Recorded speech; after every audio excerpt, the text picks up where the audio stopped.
What is the lowest value of n that allows g orbitals to exist.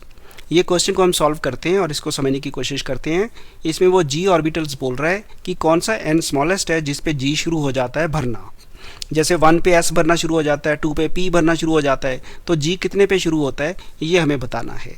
वैसे तो आप of बाउ वाला डायग्राम बना सकते हैं, वो डायग्राम बना के वहाँ बता सकते हैं कि देखिए यहाँ से g शुरू हो रहा है। एक तो वो तरीका है। दूसरा इसका सिस्टमेटिक जो तरीका है वो मैं आपको बता देता हूँ, क्योंकि इसके मार्क्स आपको श्योरली ज़्यादा मिलेंगे, इसका क्रेडिट आपको ज़्यादा मिलेगा। तो इसको हम शुरू करते हैं।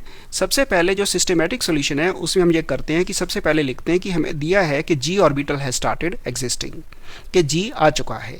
तो इसका मतलब क्या हुआ, g तभी आएगा अगर s भी भरा होगा, p भी भरा होगा, d भी भरा होगा और f भी भरा होगा। अगर पिछले वाले सारे भरे हुए हैं तभी g भरेगा। तो ये आपका एक कंक्लूजन है कि s, p, d and f are also filled, they are also existing. अब इसका मतलब क्या हुआ L के टर्म्स में कि 0 भी है L, 1 भी है, 2 भी है, 3 भी है और 4 भी है। ये सारी वैल्यूज़ L की पॉसिबल हैं। तो ये इस वाली बात से कंक्लूजन आ गया। हमें स्टेप बाय स्टेप कंक्लूड करना है। तो क्वांटम थ्योरी के हिसाब से हमें L की वैल्यूज़ क्या बताई गई हैं, वो बताती है कि L शुड बी 0, 1, 2, 10, n-1। तो ये हमें क्वांटम थ्योरी से पता है, ये चीज़ हमें वैसे ही पता है, ये हमने कैलकुलेट कर ली है। तो इन दोनों में आप क्या करिए, इसका 4 और इसका n-1 इनको इक्वल कर दीजिए।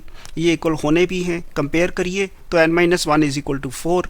ये इक्वल टू 4 आ गया तो इसका मतलब n will be equal to 5। तो हमने यहाँ कैलकुलेट कर लिया है कि जब g शुरू होगा तो n should be equal to 5। तो ये एक बात हो गई।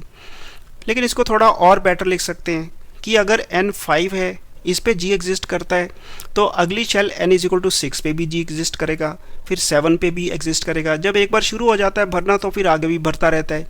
तो n इज इक्वल टू 5 जो है, ये जो हमारा n इज इक्वल टू 5 पे शुरुआत हो गई है, तो हम ये लिख सकते हैं g will exist for higher n also.